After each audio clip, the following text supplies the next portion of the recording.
Princess Clara Aster, second princess of the Adrian Principality, stood in silence within the Naravio War Room, high above Rankov's cloud line. Beyond the vast viewport, the planet rotated serenely, an illusion of peace that mocked the violence unfolding across its surface.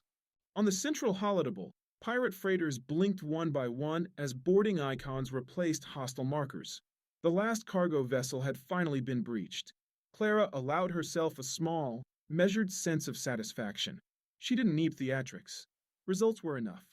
A Marine major's report confirmed what she already expected. The pirate ships were nearly empty, skeleton crews only. The rest had fled planetside, abandoning their vessels to fate. Clara didn't bother watching the feed of Marines carving through the remnants. The outcome had never been in doubt. Her attention shifted to fleet movements. Fighters returned to carriers, docking smoothly for rapid rearmament. Everything moved with clockwork precision. For a fleeting heartbeat, her thoughts drifted toward Wyatt, toward a familiar voice and the comfort of shared victories. But she crushed the impulse instantly. There would be time for that later, if there was a later. With a silent command, the hologram zoomed down to Rankov's surface. Clara's brow furrowed as the display centered on a single region, glowing red with concentrated enemy activity. It made no sense. Rancov was a thief's paradise. Resort cities, noble villas, trade hubs overflowing with unsecured wealth. Pirates should have been everywhere, ransoming aristocrats, looting warehouses, abducting civilians for slavery or leverage. Instead, vast swaths of the planet were untouched. All the violence was focused here. What are they really after? Clara murmured. Beside her, Cynthia, her bodyguard and closest confidant, studied the map with narrowed blue eyes. You're wondering why they're ignoring easy plunder. Yes, Clara replied quietly. This isn't a raid. It's a campaign. Too deliberate. Too restrained. Cynthia folded her arms, mind racing. Izzeta isn't some feral warlord. He's building something. Expanding. If I were him, I'd take whatever accelerates my power fastest. She raised a finger and pointed to a massive structure on the map, a hybrid installation, neither fortress nor factory. There, Cynthia said. They're isolating it, cutting off reinforcements, stirring chaos elsewhere to buy time. Clara's eyes darkened. They believe Raven Tomb will come for them, or that they won't need him to. Cynthia replied grimly. They're confident. That worries me. The pirates weren't panicking. They weren't scattering. They were digging in. And if they entrench, Cynthia continued, we'll be forced into a costly assault. Worse, they've taken hostages.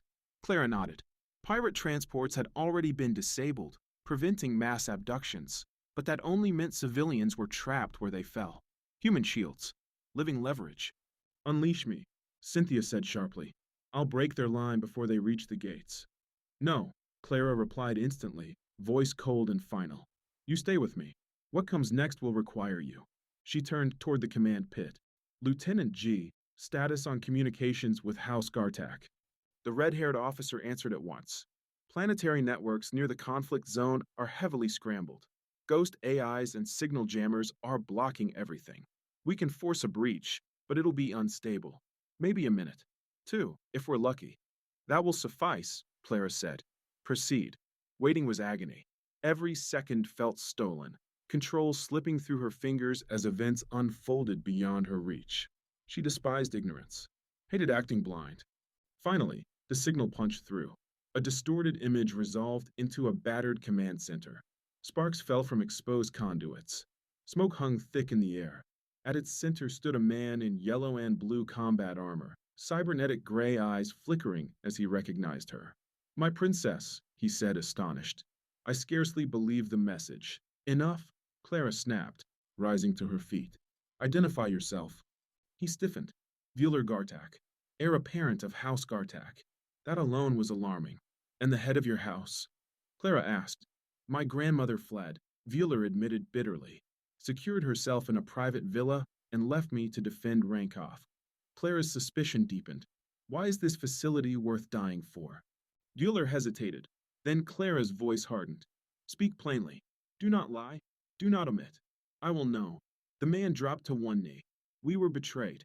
Members of House Dentes, naval officers, fed information to Raven Tomb. They unleashed ghost AIs across our systems and sealed our vault. Clara's jaw tightened. What is in that vault? Fabricator data, Wheeler said. Hundreds of schematics. Civilian infrastructure. Weapons. Vehicles. Dangerous, but expected. And, Wheeler swallowed. Royal Navy warship blueprints. The room seemed to tilt. Cynthia caught Clara before her knees failed. Warships. Not scrap-built pirate hulks, but true naval designs. Fighters. Bombers. Frigates. Destroyers. Clara's mind raced. Fabricators could build components endlessly, with shipyards, and pirates always had shipyards. This was not theft. It was the birth of a rival navy. How extensive? Clara demanded. Vulture, Dragonfly, Raptor fighters, Aquilon bombers, multiple frigate and destroyer classes, Wheeler said. No cruisers, but enough. Enough to drown sectors in blood. And the vault. Clara pressed. Sealed. Self-destruct disabled. Shields failing. Defenses crippled. The transmission crackled violently. My princess, Wheeler pleaded. Help us. We will hold as long as we can. The signal died. Silence followed. Clara opened a channel to Commander Redford. We strike now, the old man said without hesitation. Before they secure it, holograms shifted, enemy concentrations marked in crimson. Tens of thousands of pirates. Too many for a direct assault. So we don't hit them head on, Redford continued calmly. We strike inside. For insertion points appeared. Drop pods, Cynthia breathed. Exactly, Redford said. Decapitation. Disruption. Kill zones. We force them to react instead of advance. Clara straightened. You have my authority, she said. No full engagement without defender coordination. Save civilians where possible. And hostages? Redford asked. Clara closed her eyes briefly. If necessary, she said, voice steady. They will be sacrificed. The weight of command settled over her shoulders. Begin operations, she ordered. The Raven had a pirate lord to kill.